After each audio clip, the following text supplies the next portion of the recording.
8ನೇ ತರಗತಿಯ ಸಮಾನಾಂತರ ಚತುರ್ಭುಜದ ಗುಣಲಕ್ಷಣಗಳಲ್ಲಿ ಅಭಿಮುಖ ಬಾಹುಗಳು ಸಮ ಅಂತಕ್ಕಂತಹ ಪರಿಕಲ್ಪನೆ ಬರುತ್ತೆ.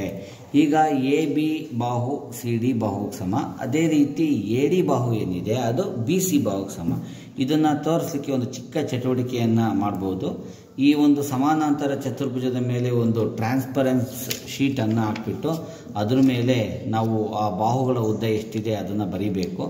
ಈಗ ನೋಡಿ, ಎ ಬಿ ಬಾಹು ಡಿ ಸಿ ಬಾಹುಗೆ ಸಮ ಅಂತ ತೋರಿಸ್ಬೇಕು ಅಂದರೆ ಇದನ್ನು ರೊಟೇಟ್ ಮಾಡಿದಾಗ ನಮಗೆ ಎ ಬಿ ಕರೆಕ್ಟಾಗಿ ಬಂದುಬಿಟ್ಟು ಡಿ ಸಿ ಮೇಲೆ ಕೋಇನ್ಸೈಡ್ ಆಗುತ್ತೆ. ಅದೇ ರೀತಿ ಎ ಡಿ ಬಾಹು ಬಿ ಸಿಗೆ ಸಮ ಅಂತ ತೋರಿಸ್ಲಿಕ್ಕೆ ನೋಡಿ, ಇದನ್ನು ನಾವು ರೊಟೇಟ್ ಮಾಡಿದರೆ ಎ ಡಿ ಕರೆಕ್ಟಾಗಿ ಬಂದೋದು ಬಿ ಸಿಯ ಮೇಲೆ ಕೂರುತ್ತೆ.